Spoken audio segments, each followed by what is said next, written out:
Hey guys, this is Himanshu Agrawal and today I'm going to show you how to import images as planes. So first remove this cube. Now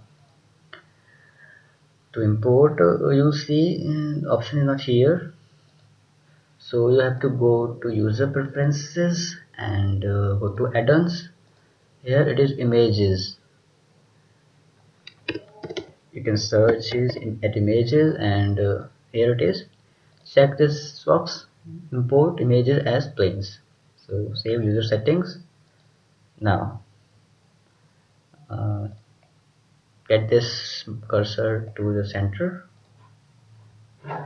Now go to import and here images as planes. Mm, Here let's import this image. So I have my image. Let's do the size of this image. Change to material so that you can see the image. There it is.